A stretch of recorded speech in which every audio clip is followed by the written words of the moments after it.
में कोई ना कोई विचार चलते ही रहते। जब वह कोई काम करता तो उसके हाथ, पैर और शरीर तो उस काम को कर रहे होते, लेकिन उसका मन अतीत में घटी किसी घटना के ख्याल में खोया रहता। उसे अपने भविष्य को लेकर ख्याली पुलाव पकाने की भी आदत पड़ चुकी थी। वह अक्सर सोचता कि एक दिन मैं ये करूंगा, वो करूंगा, एक दिन मैं बहुत ही बड़ा और सफल इंसान बन जाऊंगा। वह अक्सर अपने भविष्य को लेकर बड़े बड़े सपने देखता और उन सपनों में खुद को हमेशा दूसरों से आगे रखता और खुद को एक नायक के रूप में प्रस्तुत करता। वह जब भी किसी महान, बुद्धिमान, वीर और साहसी व्यक्ति की कहानी सुनता या पढ़ता तो उस कहानी के नायक की जगह खुद को रख लेता और अपने ख्यालों में ही वो सभी साहसिक और महान कार्य करने की कोशिश करता जो उस कहानी के नायक ने किए होते थे। वह अक्सर अपने ख्यालों में सोचता कि एक दिन वह बहुत ही सफल इंसान बनेगा, जिसके पास बहुत सारा पैसा होगा, समाज में खूब इज्जत और मान सम्मान होगा। वह एक बहुत ही सुंदर और सुशील लड़की से शादी करेगा और खुशी खुशी अपना जीवन व्यतीत करेगा। वह कई वर्षों से ऐसा ही सोचता आ रहा था। उसे लगता था कि उसका जीवन एकदम से बदल जाएगा, वह एकदम से सफल बन जाएगा। लेकिन उसके साथ आज तक ऐसा कुछ भी चमत्कार नहीं हुआ था, बल्कि समय बीतने के साथ उसकी हालत और भी खराब होती जा रही थी। और इसका सबसे बड़ा कारण था उसका एक्शन ना लेना, यानी काम ना करना। उसके सपने तो बड़े बड़े थे और वह अपने ख्यालों में भविष्य के लिए बड़ी बड़ी योजनाएं भी बना लेता था, लेकिन उसने आज तक उन सपनों को हकीकत में बदलने के लिए कभी कोई ठोस कदम नहीं उठाया था, कभी भी खुद को कड़ी मेहनत करने के लिए प्रेरित नहीं किया था, जिसका परिणाम ये हुआ कि अब वह 25 साल से भी ऊपर का हो चुका था, लेकिन आज तक अपने किसी भी सपने को हकीकत में बदलते हुए नहीं देखा था। इसीलिए अब उस व्यक्ति को भी यह बात समझ आने लगी थी कि वह अपने मन के बनाए हुए ख्यालों के जाल में फंस चुका है, जिससे वह केवल अपने ख्यालों में ही अपने सपनों की चीजों के बारे में सोचकर खुश होता रहता है और कभी भी वास्तविक दुनिया में उन सपनों को पूरा करने के लिए कोई प्रयास नहीं करता। उसे पता तो था कि उसका दिमाग फालतू के विचारों से भरा हुआ है और वह वास्तविकता में नहीं जी रहा है, लेकिन बहुत प्रयास करने के बाद भी वह अपनी इस आदत को छोड़ नहीं पा रहा था। उसे अपने ख्यालों की दुनिया में जीने में मजा भी आ रहा था, लेकिन जब वह अपने ख्यालों से बाहर आकर अपनी वास्तविक स्थिति को देखता और उसके बारे में सोचता तो वह बहुत दुखी हो जाता। अब धीरे धीरे उसकी यह आदत उसके तनाव और उदासी का कारण बन चुकी थी। अब वह अपने दोस्तों और घर वालों से ज्यादा बात भी नहीं करता था, दिन भर गुमसुम और उदास सा रहने लगा था। एक दिन ऐसे ही उदास मन के साथ वह एक पेड़ के नीचे बैठा हुआ था। तभी उसका एक मित्र उसके पास आता है और उससे कहता है, मित्र, हमारे गांव में एक बहुत ही प्रसिद्ध बौद्ध भिक्षु पधारे हुए हैं और मैंने सुना है कि वो मन और मन की शांति से जुड़ी हर एक समस्या का समाधान बहुत ही आसानी से कर देते हैं। मुझे लगता है कि तुम्हें उनसे एक बार जरूर मिलना चाहिए, वो तुम्हारी समस्या का समाधान कर सकते हैं। अपने मित्र की बात सुन वह नौजवान व्यक्ति खुश हो जाता है और उन बौद्ध भिक्षुओं से मिलने चल पड़ता है। थोड़ी देर बाद वह बौद्ध भिक्षु के समक्ष पहुंच जाता है, जो कि एक वृक्ष के नीचे ध्यान मुद्रा में बैठे हुए थे। वह बौद्ध भिक्षु को प्रणाम कर उनके सामने बैठ जाता है और अपनी सारी समस्याएं बताना शुरू कर देता है। वह कहता है, मुनिवर, मेरा मन हर समय असंख्य विचारों से भरा रहता है। इसमें बेवजह के विचार हर समय चलते ही रहते हैं। मैं कोई काम कर रहा होता हूँ तब भी मेरा मन अतीत या भविष्य के किसी विचार में ही खोया रहता है। मैं कितना ही प्रयास कर लूं पर यह मेरी एक नहीं सुनता। मैं अपने इस अशांत मन को शांत करना चाहता हूँ, इसे खाली करना चाहता हूँ, इसे एकाग्रचित करना चाहता हूँ, जिसमें मैं अब तक असफल रहा हूँ। मुनिवर, मैं आपके पास बड़ी उम्मीद लेकर आया हूँ, कृपया मुझे कोई रास्ता दिखाएं।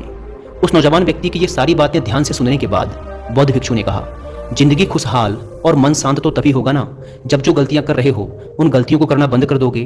क्या क्या गलतियां कर रहे हो और मन को कैसे साफ करना है, इस बारे में आज मैं तुम्हें विस्तार से बताऊंगा। ध्यान से सुनना। पहली गलती, पर्याप्त नींद ना लेना। पूरी नींद ना लेना शरीर और मन को कई तरह से नुकसान पहुंचाता है। अगर पूरी नींद ना ली जाए तो याददाश्त का कमजोर होना, तनाव, चिड़चिड़ापन, हर समय थका हुआ महसूस करना और चेहरे की चमक होने जैसी समस्याओं का सामना करना पड़ता है। इसके साथ ही कम सोने से समस्याओं का समाधान निकालने की दिमाग की क्षमता पर असर पड़ता है और दिमाग को तुलनात्मक अध्ययन करने में दिक्कत आती है। इसीलिए रोजाना कम से कम 5 से 6 घंटे की गहरी नींद लेना जरूरी है। नींद मानव जीवन के लिए महत्वपूर्ण होती है क्योंकि यह हमारे शारीरिक और मानसिक स्वास्थ्य को सुरक्षित रखने का माध्यम होती है।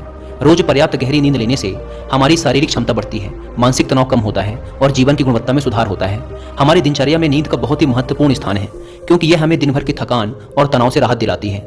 यदि किसी कारणवश तुम पूरी नींद नहीं ले रहे हो तो इससे तुम्हारे शारीरिक और मानसिक स्वास्थ्य पर बहुत बुरा असर पड़ रहा है। शारीरिक स्वास्थ्य के पहलू में नींद का अभाव तुम्हारी शारीरिक क्षमता को कम कर सकता है क्योंकि नींद के दौरान हमारे शरीर की मरम्मत, सफाई और इसके ऊर्जा स्तर में सुधार होता है। लगातार कम नींद लेने से जीवन की गुणवत्ता में गिरावट आने के साथ साथ हमारे शरीर की प्रतिरक्षा प्रणाली भी कमजोर पड़ने लगती है, जिससे बीमारियों का खतरा बढ़ जाता है। और मानसिक स्वास्थ्य के पहलू में पर्याप्त नींद ना लेने से मानसिक तनाव बढ़ सकता है और मानसिक स्वास्थ्य पर असर डाल सकता है। नींद के अभाव में मानसिक तनाव और चिंता की स्थिति में वृद्धि होती है, जिससे तुम्हारी दिनचर्या, निर्णय लेने की क्षमता और उत्साह पर असर पड़ता है। नींद के अभाव से बच्चों और युवाओं के शिक्षा कार्य पर भी असर पड़ सकता है। उनकी याददाश्त, समझ और नैतिकता पर असर पड़ सकता है, जिससे उनकी शिक्षा कार्य में प्रगति रुक सकती है। इसके साथ ही पूरी नींद ना लेना तुम्हारी व्यक्तिगत जीवन शैली पर भी असर डालता है। नींद की कमी से तुम्हारे ध्यान, समर्पण और रिश्तों में भी समस्याएं आ सकती हैं। संक्षेप में कहें तो हमारे शारीरिक और मानसिक स्वास्थ्य को बनाए रखने में नींद सबसे महत्वपूर्ण भूमिका निभाती है। अच्छी और गहरी नींद लेकर हम अपने जीवन की गुणवत्ता को सुधार सकते हैं और एक स्वस्थ व खुशहाल जीवन जी सकते हैं। दूसरी गलती, खाने की मात्रा और उसकी गुणवत्ता पर ध्यान न देना और कभी भी कुछ भी और कितना भी खा लेना। कुछ लोगों को ज़्यादा मसालेदार, चटपटा और मीठा खाने की आदत होती है। उन्हें ज़्यादा मैदे, चीनी और तेल से बने सामानों को खाने की आदत पड़ चुकी होती है। ऐसे लोगों को लगता है कि अगर जिंदगी में खाने को सीमित कर दिया तो फिर जीवन में बचा ही क्या, जिंदगी के मजे ही क्या, जैसे कि इंसान सिर्फ खाने के लिए ही इस दुनिया में जन्म लेता है। कुछ लोगों को हर समय खाते रहने की आदत पड़ चुकी होती है। भूख नहीं होती तब भी खाए जा रहे होते हैं। जबरदस्ती कुछ भी उल्टा सीधा पेट में डालते रहते हैं, जैसे पेट नहीं कोई कूड़ादान हो। जरूरत से अधिक या कुछ भी खाते रहने से सिर्फ शरीर का वजन ही प्रभावित नहीं होता, बल्कि दिमागी शक्ति पर भी इसका बुरा असर पड़ता है। मैदा, तेल, चीनी और ज़्यादा नमक से बने पदार्थों का सेवन करने से शरीर का वजन बढ़ने के साथ साथ कई सारी बीमारियां जन्म लेने लगती हैं, और जिसका नकारात्मक प्रभाव हमारी भावनाओं और विचारों पर भी पड़ता है। क्योंकि एक बीमार शरीर व्यक्ति के मन को भी बीमार बना देता है, जिससे व्यक्ति मानसिक रूप से भी बीमार पड़ने लगता है और तनाव व चिंता का शिकार हो जाता है। इसीलिए व्यक्ति को भोजन की उचित मात्रा और उसकी गुणवत्ता पर विशेष ध्यान देना चाहिए। तीसरी गलती, जरूरत से ज्यादा भाग दौड़ भरी जिंदगी और ये सोच कि रुकना मना है। कुछ लोगों को लगता है कि जिंदगी सिर्फ ऐसे ही चलती है। गलत। भागदौड़ भरी जिंदगी कितनी भी हो, लेकिन रुको। अगर भागते ही रहोगे तो ऐसे हाँफ के गिरोगे कि उठने लायक ही नहीं रहोगे। तो जिंदगी की भाग दौड़ के बीच थोड़ा सा समय खुद के लिए भी निकालो। खुद को भी समय दो। ढूंढने का प्रयास करो कि कौन सी चीज तुम्हें खुशी देती है, कौन सा काम करने में तुम्हें आनंद आता है। खुद से सवाल करो और खुद को जानने का प्रयास करो। और देखना, जब तुम अंदर से शांत और तरोताजा होकर किसी काम को करोगे तो बहुत ही कम समय में तुम्हें उसी काम में बहुत अच्छे परिणाम मिलने शुरू हो जाएंगे। लेकिन अगर हर समय भागते रहोगे, थके मांदे रहोगे, तो तुम देखोगे कि हर काम में बहुत ज़्यादा समय लग रहा है, बहुत ज़्यादा ऊर्जा लग रही है, लेकिन फिर भी अंदर से खुशी नहीं मिल रही। तो इतना भागना दौड़ना कोई जरूरी नहीं होता। ये तो बस इंसान के अंदर बचपन से ही एक प्रतियोगिता की भावना जगा दी जाती है, उसके आसपास के माहौल और उसके माता पिता के द्वारा। क्योंकि इतना भागना कोई जरूरी नहीं होता। शांति से भी जिंदगी को जिया जा सकता है और शांत व स्थिर रहते हुए आराम से प्रयास करके भी बड़ी बड़ी सफलताएं हासिल की जा सकती हैं। चौथी चीज, अपनी किसी एक ऐसी बुरी आदत को पहचानना और उसे अपनी जिंदगी से पूरी तरह से हटाना जो तुम्हारी सफलता के रास्ते की सबसे बड़ी बाधा है। हर इंसान की कोई ना कोई एक ऐसी बुरी आदत होती ही है जो उसे सबसे ज़्यादा नुकसान पहुंचाती है, उसे आगे नहीं बढ़ने देती या फिर उसे पीछे खींचती है। क्योंकि जब कोई इंसान आगे नहीं बढ़ रहा होता है तो समय के साथ साथ वो पीछे ही जा रहा होता है। अब ये आदत कुछ भी हो सकती है, जैसे काम को टालने की आदत, ज़्यादा सोचने की आदत, चिंता करने या बहस करने की आदत। कोई भी एक ऐसी आदत जो तुम्हें लगता है कि तुम्हें सबसे ज़्यादा नुकसान पहुंचा रही है, उसे पहचानो और आज से ही उसे किसी अच्छी आदत से बदलने का प्रयास शुरू कर दो। हालांकि आदतों को बदलना इतना आसान नहीं होता, लेकिन हर चीज़ को बदलना संभव है अगर तुम्हारे अंदर वो मजबूत संकल्प और लचीलापन है। और अगर तुम लगातार प्रयास करोगे तो तुम्हारी नई आदत बन जाएगी और पुरानी आदत अपने आप ही छूट जाएगी। पांचवी गलती, जरूरत से ज़्यादा बड़े बड़े वादे करना।